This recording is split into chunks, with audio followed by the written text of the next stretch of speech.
c'est parti. Bonjour à tous.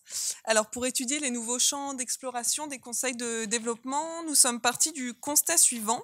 Donc, les conseils de développement sont des instances de démocratie participative, donc des lieux de réflexion, de débat et de proposition sur l'avenir des territoires. Et pourtant, ils souffrent d'un déficit de connaissances et de reconnaissance de la part des citoyens et des élus, malgré l'engouement pour l'expression citoyenne. Donc, on s'est dit que pour rester acteur de la démocratie participative, il fallait que les conseils de développement se renouvellent. Et donc, en analysant les pratiques en cours des conseils de développement, on s'est rendu compte que ce renouvellement passait à la fois par de nouveaux sujets et de nouvelles pratiques. Donc, on tire un peu la ficelle après la première présentation qui parlait d'aller vers de nouveaux publics. Et là, on pense que c'est aussi un triptyque, nouveaux publics, nouveaux sujets, nouvelles pratiques. Donc, concernant les nouveaux sujets, on voit que de plus en plus, les conseils de développement s'éloignent des sujets assez techniques comme les PLUI, les SCOT, qui ne sont plus forcément considérés comme leur sujet de prédilection, même s'ils restent assez souvent saisis sur ces thèmes. Et au contraire, ils se saisissent bien plus volontiers de sujets qui ont un écho dans la vie quotidienne des habitants, qui font sens, en lien bien entendu avec le territoire. Donc ça peut être le bien-être, les transitions par exemple, ou de sujets délaissés qui font partie du paysage territorial passé et présent, comme l'industrie, et qui semblent finalement intéresser un peu plus les citoyens. Oui, et donc nouveaux sujets, nouvelles pratiques, et qui sont très très liés, effectivement. On s'est un peu interrogé. Alors, une analyse, c'est peut-être beaucoup dire, parce qu'on a quand même quelques exemples, hein, et on espère en avoir évidemment beaucoup plus dans la salle. On en avait eu un peu à 7. Effectivement, il nous semble que les conseils de développement abordent de nouvelles manières de mener et de restituer ces travaux. Je crois que c'est ça qui est aussi un point important. Parallèlement aux démarches classiques de rendre des avis, voire même de faire des débats un peu classiques, conférences, etc., on voit qu'il y a beaucoup de conseils de développement qui s'aventurent dans des manières tout à fait innovantes d'aller au contact avec la société civile. On vient de parler des cafés des débats. On peut parler effectivement de tout un tas d'autres exemples qu'on va essayer d'illustrer tout à l'heure. Donc ça, c'est une première manière de faire. Et puis une deuxième manière, on l'a vu aussi ce matin, c'est de faire un pas plus avancé dans la co-construction des politiques. On a un peu les deux démarches. Et ce matin, on l'a eu aussi avec SET, par exemple, hein, le projet d'agglomération. On voit bien qu'il y a une véritable co-construction. On donnera un exemple tout à l'heure sur Lyon pour l'industrie, où là, on s'avance quand même beaucoup dans la co-construction. Ça, c'est un point important. Et au fond, ça revient à quelle est l'empreinte que les conseils de développement veulent laisser finalement dans la société ou dans la mise en œuvre des politiques publiques. Et effectivement, c'est de moins en moins une empreinte, en tout cas purement littéraire, j'allais dire. Hein. C'est pas les rapports effectivement qui sont l'empreinte la plus forte. Soit c'est l'animation du territoire, soit c'est des dimensions qui sont relationnelles, qui sont de reliance. Voilà, ça nous est apparu très fort. Et du coup, on s'interroge sur, au fond, la mission du Conseil de développement. On a parlé, on a discuté, sont-ils des représentants de la société civile, représentativité, bon, on va pas réouvrir ce débat. Sont-ils porte-parole Bon, de plus en plus, on voit que le Conseil de développement, en tout cas dans les exemples qu'on a vus, il était intercesseur, il était passeur, il était détecteur d'initiatives inspirantes dans la société elle-même. C'est-à-dire que les citoyens, ils sont actifs, ils font des choses. Et là, on va vers eux, ça a été dit, aller vers, mais c'est aussi faire avec. Et faire avec dans des dimensions. Alors ça a été cité aussi ce matin par nos amis d'Angoulême, hein, puisque vous avez parlé de centres d'innovation sociale, vous avez parlé de catalyseurs des énergies locales, et on se retrouve bien dans cette fonction-là. Voilà, donc ce qu'on voulait dire. On va l'illustrer, juste avant de l'illustrer par 3 ou 4 thèmes, puisqu'il y en a un qui vient d'être évoqué. C'est arraché Erdre-et-Gèvres. Parce qu'effectivement, on l'avait pointé à 7 et il a été pris 2 fois, donc peut-être qu'on va pas, enfin, il faut voir s'il y a des aspects qu'on avait vus qui n'ont pas encore été évoqués.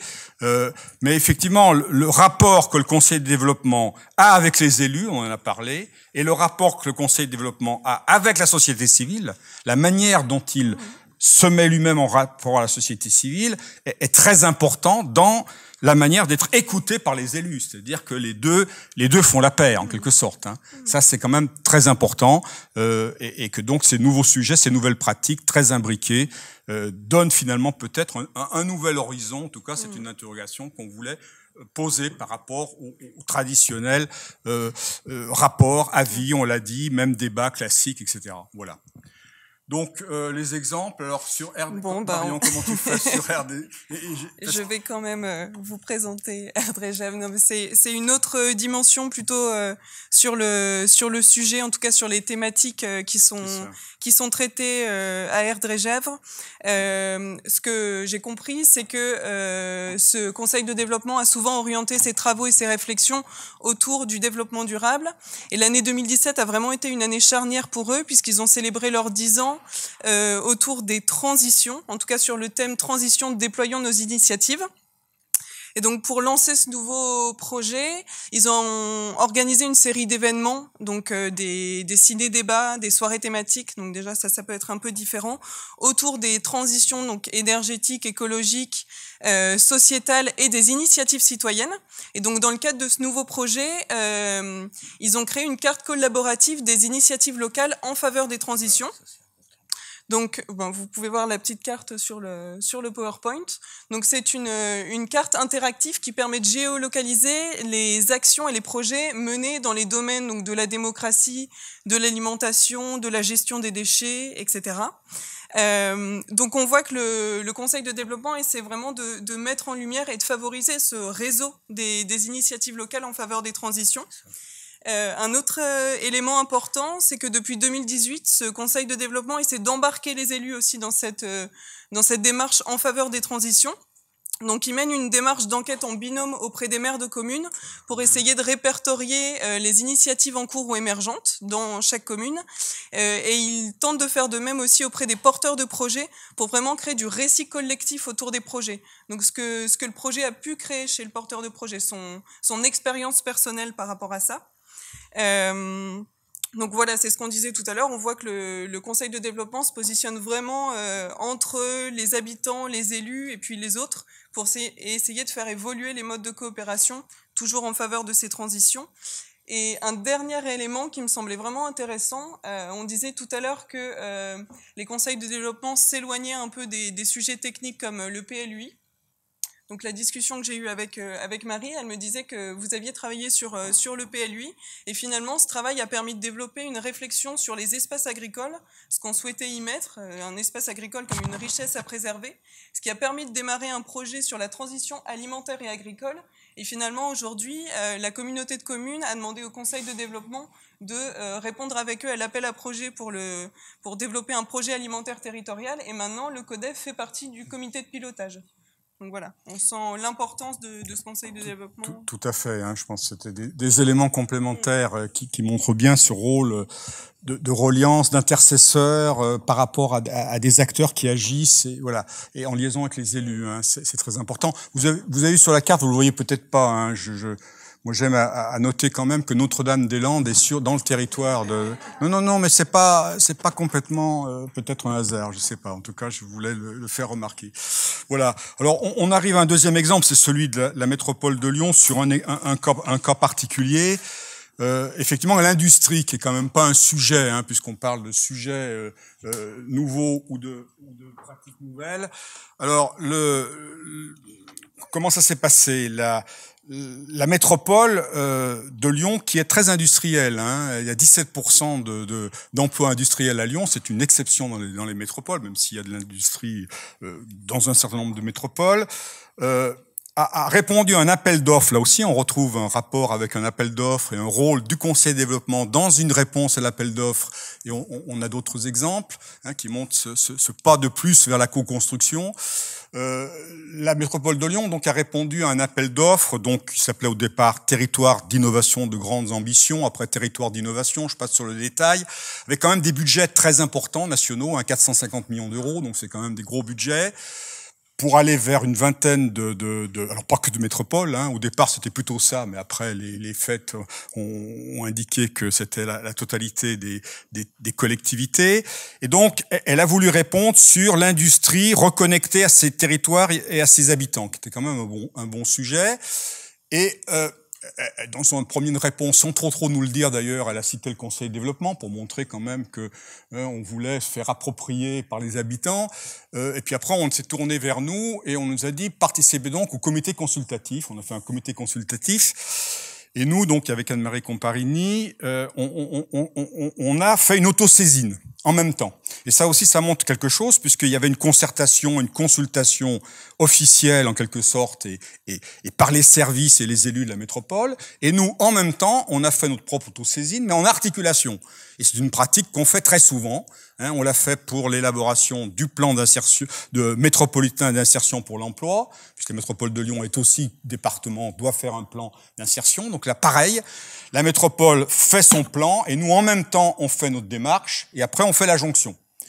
Et on vient de faire pareil sur stratégie alimentaire, on est en plein dedans, puisque là, on a beaucoup parlé de l'alimentation, et on fait exactement pareil. Enfin, parfois un peu différemment, parce que les élus sont pas les mêmes, le moment, voilà. Mais l'opportunité de l'autosaisine, pour nous, c'est d'intervenir au moment, on s'autosaisit de préférence sur des thèmes que la métropole va ou se saisit en parallèle sous la forme d'une concertation, je dirais, standard, tout à fait intéressante au demeurant.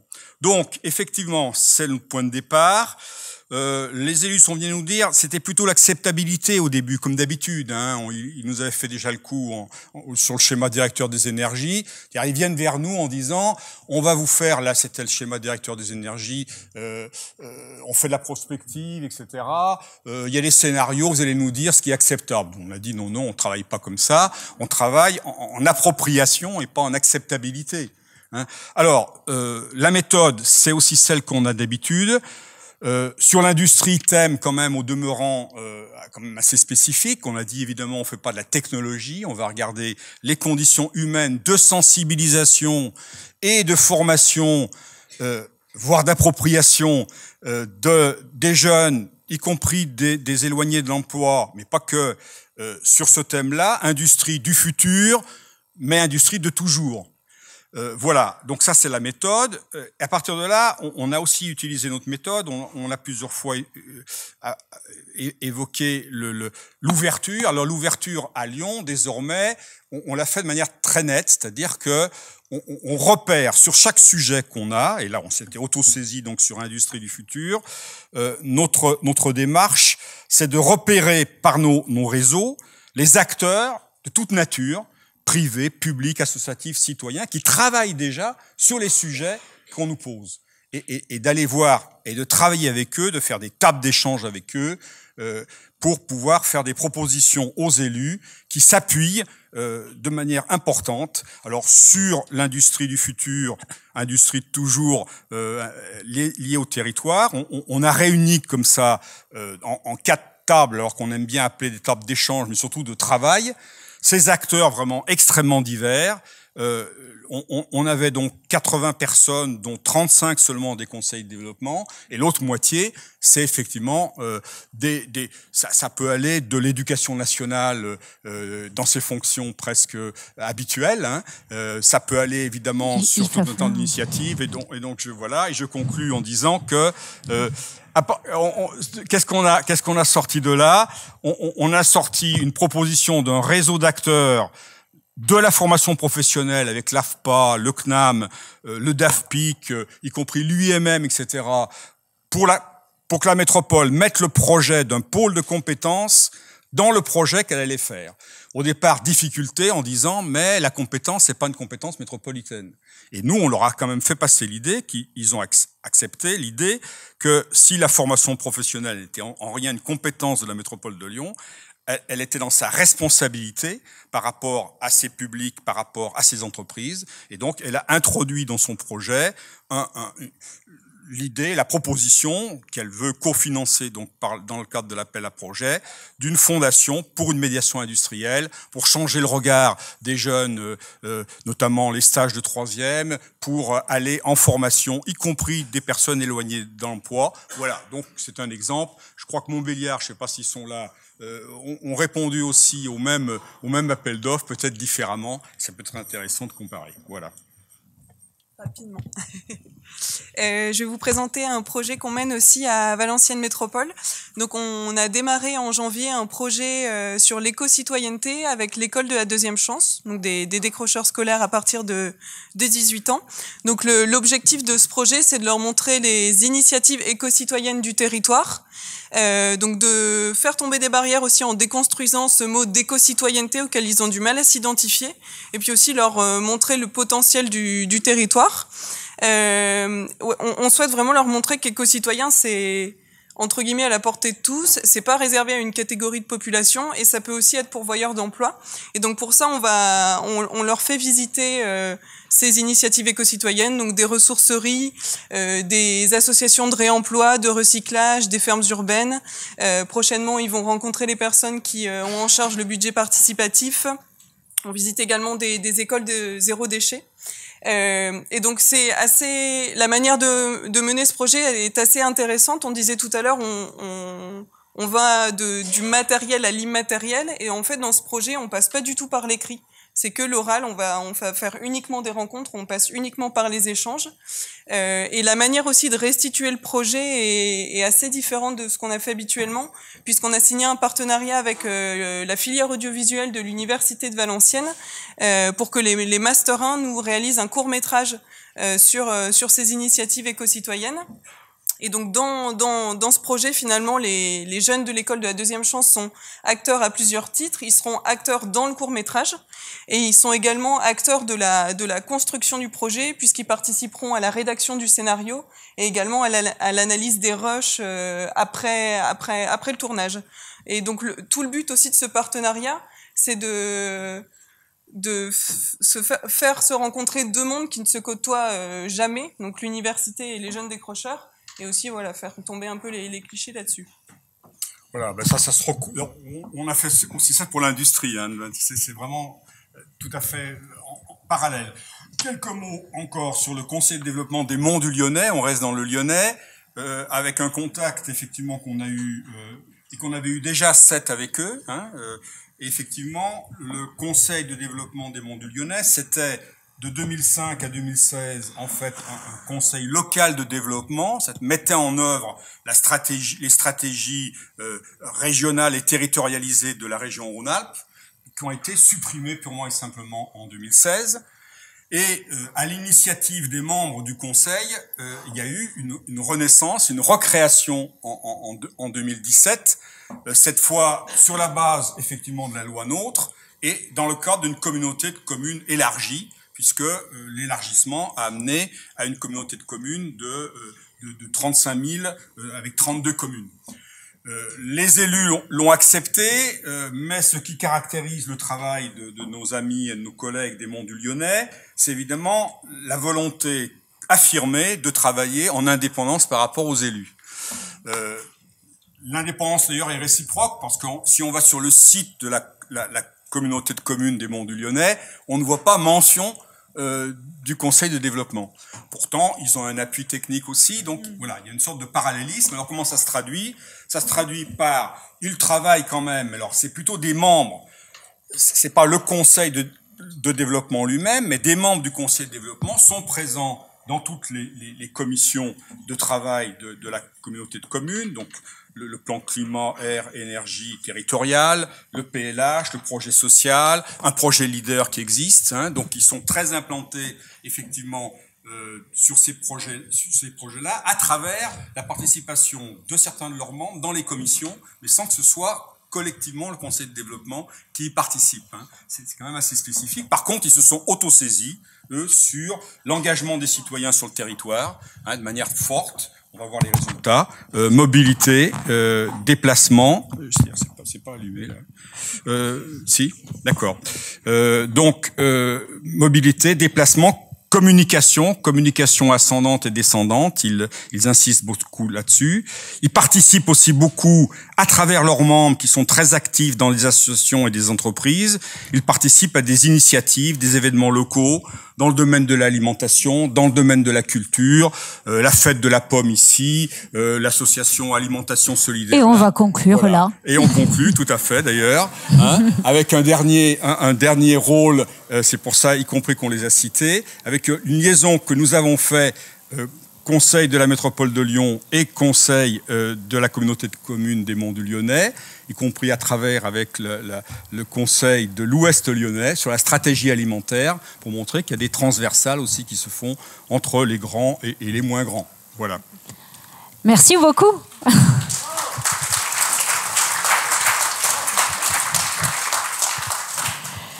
Alors, est-ce qu'il y a des questions, des réactions dans la salle? Oui. Pierre Lamarre, Conseil de développement, Pays de Montbéliard Agglomération. Je voudrais témoigner pour faire pendant au cas lyonnais. Donc, Pays de Montbéliard Agglomération, c'est GE, on en parle beaucoup, c'est Alstom et c'est Peugeot sur un même territoire, 300 000 habitants. Et donc, on a répondu aussi à un appel d'offres sur un plan d'investissement d'avenir qui s'appelait Territiga avant. Donc, beaucoup moins ambitieux puisque nous, c'est 70 millions d'euros sur 10 ans. Beaucoup moins ambitieux que Métropole lyonnaise. Mais le Conseil de développement, c'est immiscé à intercepter ce projet. C'est-à-dire que c'est un cabinet d'ingénierie qui devait, Ernst & Young, qui traitait de ce dossier, et le conseil de développement donc s'est imposé au cabinet. Et Tomuke baisse un petit peu quand même, parce qu'on n'était pas partie prenante au départ. Et ça a tellement bien marché qu'on a fait partie du comité de pilotage, et qu'on a construit des indicateurs avec le laboratoire chargé de construire des indicateurs de suivi, et on fera partie de la conférence territoriale qui suivra ce dossier pour le Nord-Franche-Comté. Donc ça a été quand même 200 participants, hein. Ça n'a pas été quelques réunions de travail sur... vous parliez de passé et d'avenir. Nous, c'était résilience d'un territoire industriel. Hein, donc, on est dans la même thématique avec donc 4.0 ou 4.H, parce qu'on inclut les hommes dans le 4.0. Hein, la cobotique, c'est aussi un peu de l'homme aussi, ou mieux. Et puis, territoire d'hydrogène et acculturation de la population. Donc, voilà. Donc, je me retrouve complètement dans ce que vous avez évoqué, à une échelle beaucoup moins ambitieuse, mais avec, j'espère, une efficacité, puisque le grand oral aura lieu dans quelques jours. Merci pour ce témoignage. D'autres questions, interventions sur ces thématiques? Il semble quand même, à travers ces exemples, qu'il y ait une nouvelle posture des conseils de développement qui serait plus dans la mobilisation des acteurs, des habitants du territoire, que dans la rédaction pure de rapports, même dans l'organisation de débats. Est-ce que vous vous reconnaissez dans une telle évolution? Est-ce qu'il y a d'autres exemples qu'on peut citer comme ça? Vous pouvez aussi réagir dans la salle, mais il semble quand même qu'on voit cette dynamique-là. Et donc, en regardant un peu les archives, j'ai trouvé beaucoup de rapports écrits, justement. Mais on sentait en tout cas, quand je suis arrivée, qu'on avait du mal à motiver les membres du conseil de développement. Et donc là, on s'est dit, est-ce qu'on n'irait pas justement vers du projet plus que du rapport écrit? Et donc c'est pour ça qu'on a décidé de développer ce projet avec le Conseil de développement des jeunes. Et également, on a un groupe de travail zéro déchet. Et on a décidé de faire la même chose, de ne plus être dans le rapport écrit, mais de créer un label des commerçants zéro déchet. Donc on a créé en partenariat avec le service d'écologie urbaine, qui ne traitait pas du tout du lien avec les commerçants. Et donc ils nous ont laissé aller là-dessus, et ils nous ont dit « Ok, vous partez, mais dans ce cas-là, vous démarchez les commerçants. » Donc c'est ce qu'on a fait.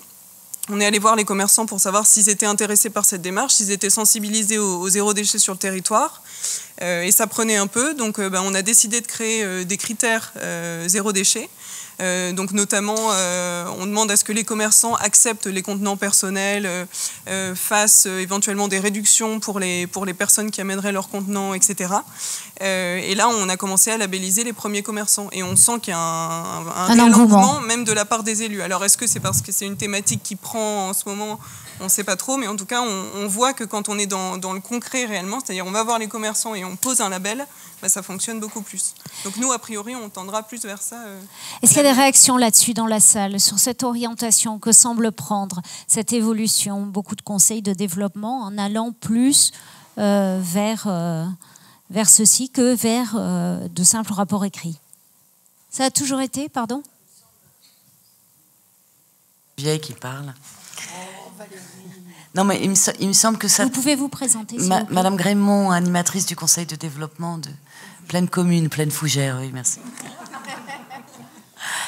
Il me semble que ça a toujours été, et on le voit bien dans l'ouvrage sur les 10 ans, un aller-retour sur qu'est-ce qu'on fait, est-ce qu'on ne fait que contribuer ou est-ce qu'on fait et on propose de réaliser ce que les élus ne réalisent pas. La nature ayant horreur du vide, finalement, on finit par faire, excéder de ne pas trouver solution concrète à... mais c'est vrai, Poitiers était beaucoup là-dessus aussi, quand ils voulaient pousser à l'économie sociale et solidaire. Comme ça venait pas, bah, finalement, ils ont fait un forum économie sociale et solidaire. Du coup, je peux en profiter pour réagir sur cette notion-là d'intercesseur, t'as pas dit entremetteur, t'as dit impulseur de communauté d'action. Mais catalyseur.